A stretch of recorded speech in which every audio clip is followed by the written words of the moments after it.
Quand l'écrivain de la lettre aux Hébreux eut dit un grand nombre de choses, il eut manifestement le sentiment que tout cela avait besoin d'être résumé en une déclaration claire et précise.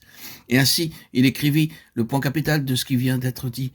En marge, il est écrit, donc, pour résumer ce que nous disons, Hébreux 8.1. Arrivé à ce point, une telle nécessité est actuelle pour nous. Aussi, essayons de rassembler, de faire converger ce que nous avons dit jusqu'à présent dans les précédents audios.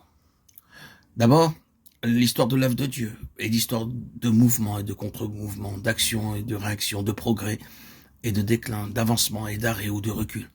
Dans l'un des tout premiers livres que nous voyons, ces mots se trouvaient au commencement. Il y a deux choses qui est très important que nous ayons clairement devant nous. Ces deux choses, tandis que nous les citons, peuvent sembler se contredire ou être paradoxales. L'une est, tout au long des âges, Dieu a constamment fait une chose nouvelle. L'autre est, ce qui a toujours été la chose nouvelle de Dieu d'un point de vue humain, n'a pas été nouvelle de son point de vue. Et puis, nous avons continué à faire remarquer que Dieu a toujours pour point de départ l'état complet. Il possède tout en lui-même de façon pleine et finale avant qu'il opère un commencement. Et toutes ses activités subséquentes sont réellement menées en direction de l'arrière-plan, qui est la plénitude, bien qu'elles semblent être pour l'homme les choses nouvelles de Dieu. L'ordre des choses a donc été que Dieu commence par la plénitude. L'homme tombe et perd cette plénitude. Alors Dieu réagit et se met fermement en mouvement pour un recouvrement progressif et graduel de cette plénitude. Et tout mouvement nouveau de Dieu est marqué par deux traits distinctifs. En premier lieu, une plénitude intrinsèque, c'est-à-dire, quoi qu'il soit, pour le moment une chose partielle seulement, il a en lui les valeurs intrinsèques. C'est quelque chose qui possède toutes les potentialités de l'ensemble. Parce que tout ce que Dieu fait, si petit soit-il au moment considéré, possède en lui et à l'arrière-plan toute sa pensée. Dieu n'est pas simplement occupé avec des fragments comme s'il constituait le tout, mais avec des parties en lesquelles le tout se trouve potentiellement contenu.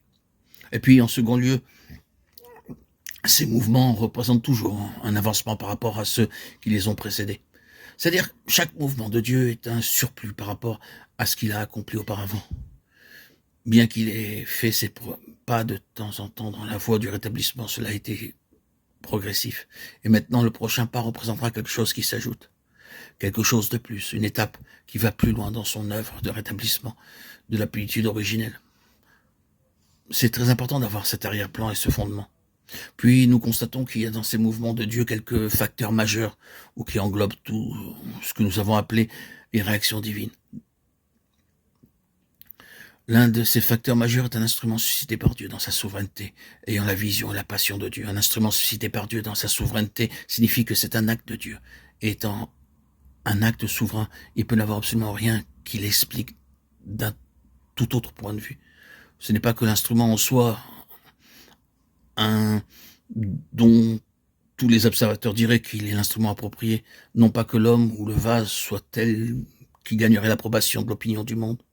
Dieu agit souverainement et très souvent dans ses réactions. Il a choisi des instruments qui, selon leur propre jugement et celui des autres à la fois, ne devaient pas être choisis. Ils étaient eux-mêmes très conscients de leur propre manque de qualification quant à leur appel, et très souvent d'autres gens avaient le même genre de pensée à leur égard, savoir qu'ils pouvaient faire mieux, qu'ils n'accomplissaient pas ce qu'on attendait d'eux, ni de la façon dont ils auraient dû le faire. Mais Dieu les a choisis souverainement dans sa propre sagesse et s'est tenu à côté d'eux et a prouvé que ceci venait de lui. Et un tel vase, qu'il soit individuel ou collectif, s'est toujours trouvé en possession de la vision de Dieu. Un tel vase, un tel instrument ne peut avoir vu le Seigneur, la pensée de Dieu, le dessein de Dieu, s'il n'est pas un bon vase.